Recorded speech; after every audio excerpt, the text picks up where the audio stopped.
Hi everybody, it's Daniel with Funukulele Projects, and I have another real fun. I know I always say I have a really fun project, but to me they're always really fun projects. Here's another fun project. This is a Silvertone ukulele. It's another one of those auctions that I bid on where I was the only bidder, and this is because this one was so badly damaged that no one wanted to take a chance on it. Partly it has to do with Silvertone. Silvertone was the name that Sears used. Sears didn't make ukuleles. Sears had different makers make ukuleles. Regal made some ukuleles. Harmony made ukuleles. Now, both Regal and Harmony had different levels of ukuleles that they made. Now, the Silvertones in the earlier years, the 40s and probably still into the 50s, tended to be solid wood instruments, and then maybe in the 60s and the 70s when they died out, somewhere around there, by then they'd become pretty much just cheap laminated instruments. I could tell by looking at this that number one, this was an older model.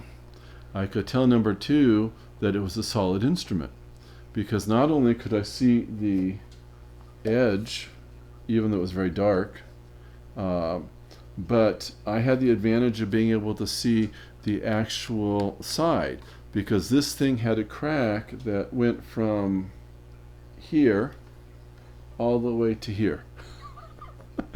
Apparently someone must have just stepped on it or squished it, because it was literally cracked all the way down the side.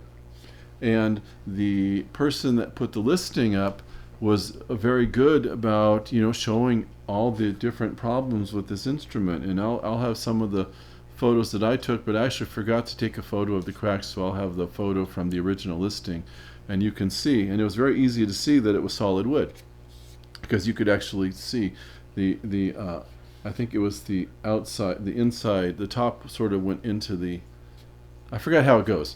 Now, if you're turning it over, the bottom would go into the top, so the top would go over the bottom. And so that had to be fixed. And that was a two-stage fix. Yeah, the first thing I had to do was get it back together. And I carefully checked to see if it would line up, and it did line up almost like 90%, okay.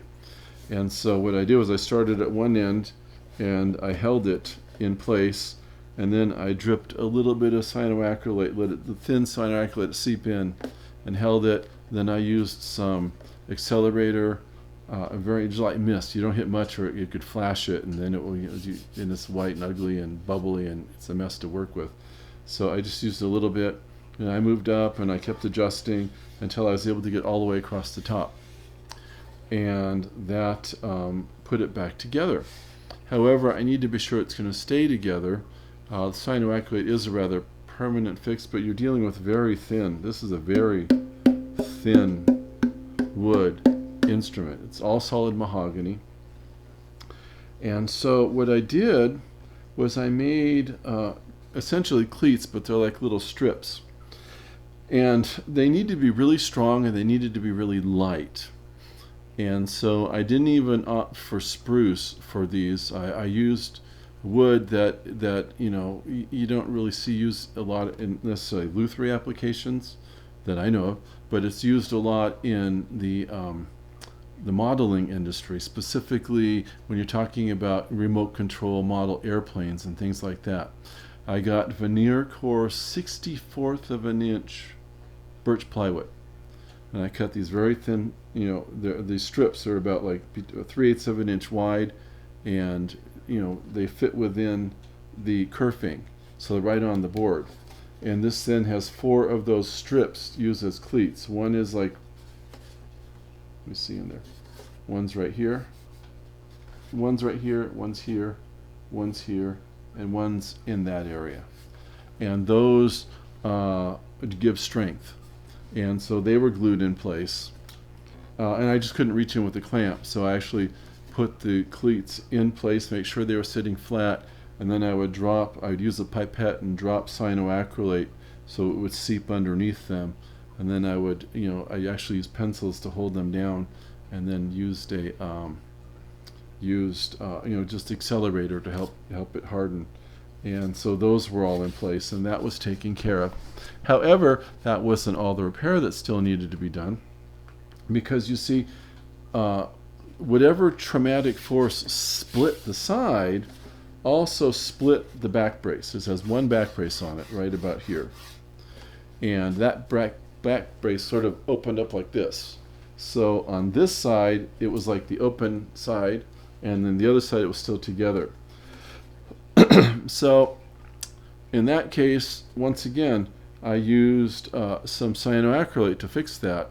And I didn't just try to pour it in there. That would have been stupid. So what I did was I used a pipette, and I put some water, some thin cyanoacrylate. It wasn't quite water thin, but thin cyanoacrylate into a little measuring cup from like the protein powder we buy. I used that, one of those cups. Put some cyanoacrylate like that, so I could get it to suck up into a pipette, and then I was able to very carefully put the cyanoacrylate right along that brace. And then once it was on the brace, then I was able to reach in, once again with a pencil and an eraser.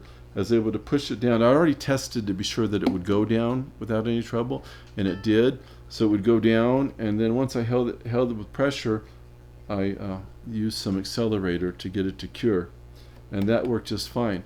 The only other thing that had to be done then, had a lot of repairs that needed to be done. When that was all taken care of, it was sort of sunk in right here. And the reason that sunk in, once again, whatever trauma caused this, whatever trauma caused the back brace to split, also caused this brace to come up. To come loose. And so it wasn't supporting the soundboard. And it's a very thin soundboard. And they have a really unique design, which I'll explain in a minute. So I had to do the opposite of what I did before. But in this case, I actually had to put some wood that went across the entire soundboard. And I don't know if I have a picture of that. If I don't, then I'll take a picture. I'll put some wood across to show what I did. But I put some wood all the way across it, and then I clamped, using a very small clamp, I clamped to the wood that's going across, to the sides, to pull the soundboard up to the wood, and to pull the brace up to that. And then once again, I had to very carefully use a pipette to get the glue where it needed to go, and just hold it there to let it cure, and then use some accelerator to help it cure. And that put that back together. Then I had to do some touch up. I wasn't trying to make it look perfect, because this instrument has gone through a lot of abuse over the years, and some of that abuse was the people that did prior repairs. They literally took what looks like it was like 60 sandpaper and tried to sand finish off of it. So there were bad blotches all over, and you can see where people had tried to touch it up in the past. And so I wasn't, if I was going to try to make it look perfect, I would need to strip it and just redo the finish and redo the sunburst and all that sort of stuff. But I'd like to sort of leave all of that character. So I just once again, I carefully painted the areas that were really clearly light. I darkened, and I wasn't concerned about, once again, trying to make them look perfect, because there are blotches all over. I just wanted to sort of match the blotching. And then I cleaned the finish real good.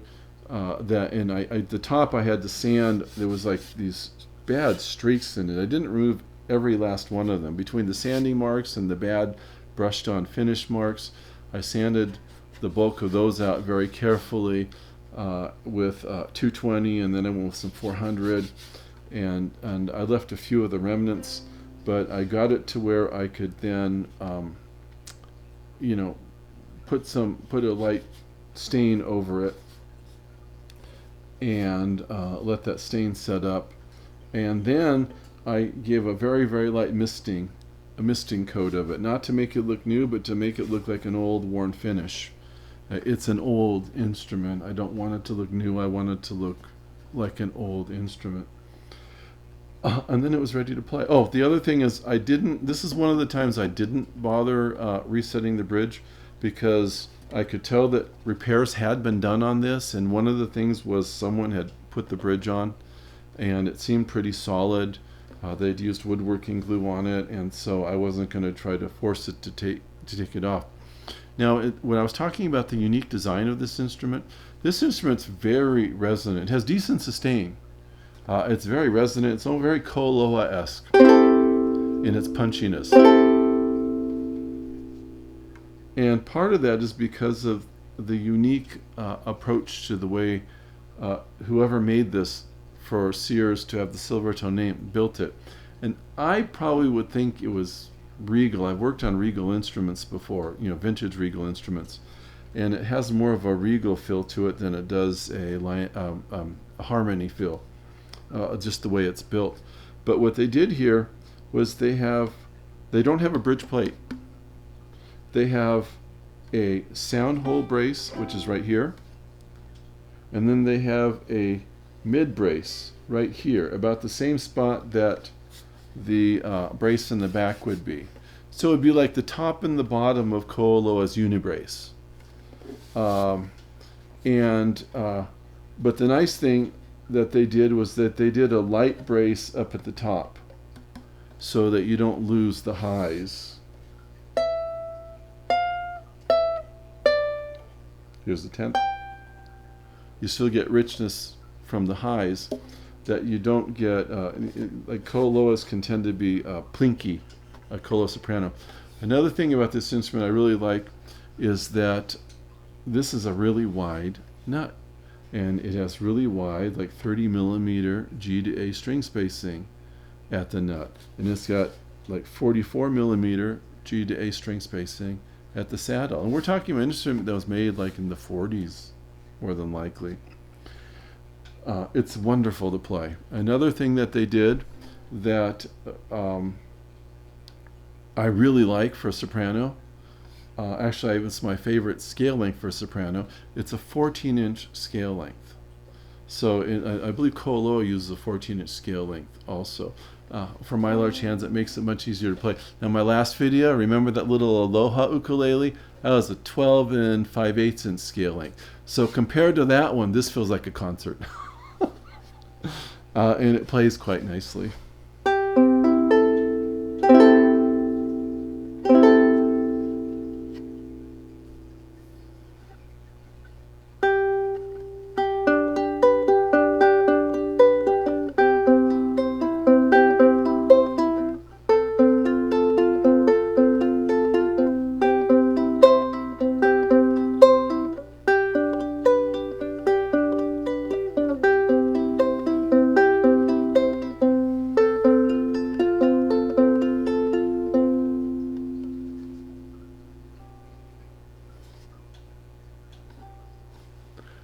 I'm recording this is like 12:40 a.m. and I'll play this. Hopefully I don't bother my neighbor who's next door.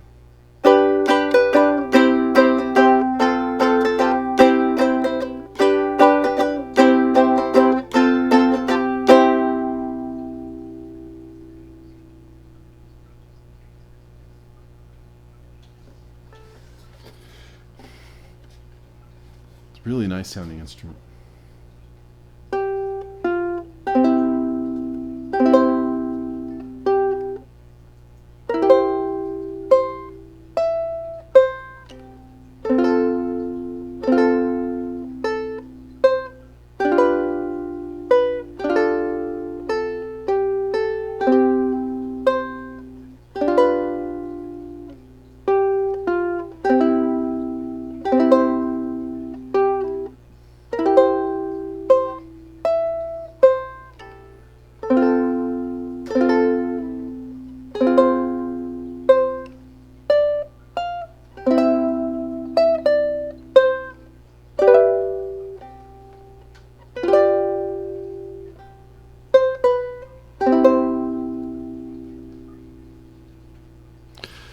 What's fun about this Silvertone, and why it reminds me of Ko'oloa's, is it both has real warmth to it, yet it's high. When you play the A string, it's got this plink to it that not quite as harsh as a Ko'oloa soprano, I have a Colo soprano, but but it's like right to the point of before it gets like harsh to where to me personally it gets annoying, and it's right there when it's fun and I can control it. I can make it plinkier, I can make it softer and not be so plinky, and but still have volume to it.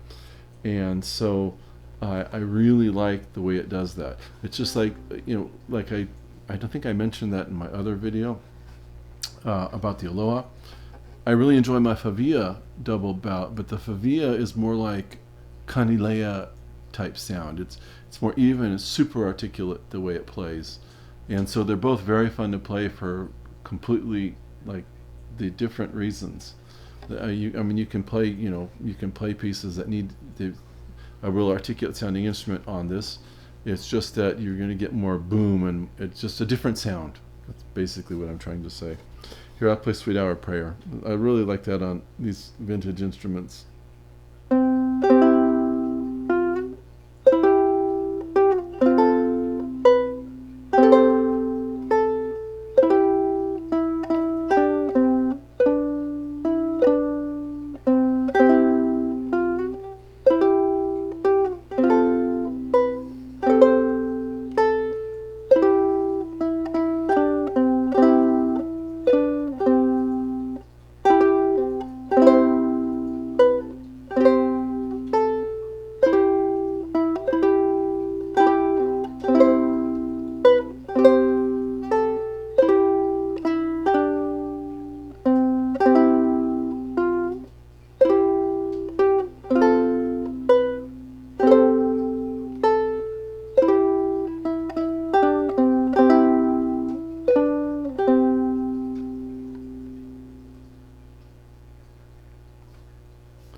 Once again, Roxy's Waltz by Aaron Kime.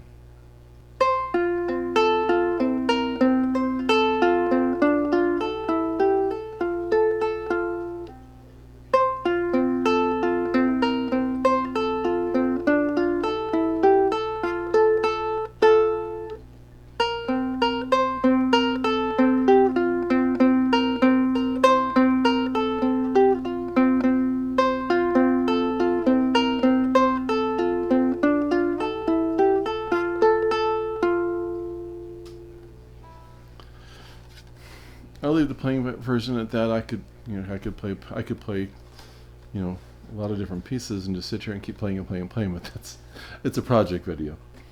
I know that you don't tune into my videos to hear the playing, but anyway, it's a really fun instrument. This was a really wonderful project. It was another one of those ukuleles that had been, discarded. It was considered to be, a lost cause. In fact, even the people that normally buy ukuleles off of eBay considered it a lost cause because no one was bidding on it. In fact, not only was no one bidding on it, I was going to bid on it the first time it was in for an auction, and then I was busy. I think my wife and I were shopping or something that day, and I forgot that the auction was coming up, and the auction ended. And with no one bidding, no one trying to get it. So then when it was relisted, like almost a week later, that's when I saw it again, and I waited, and that time I actually made a point of bidding on it. And I'm glad that no one else bid. It was another one of those things that was, a very low starting price because it hadn't sold, and boy, it's just, you can't get sound like this.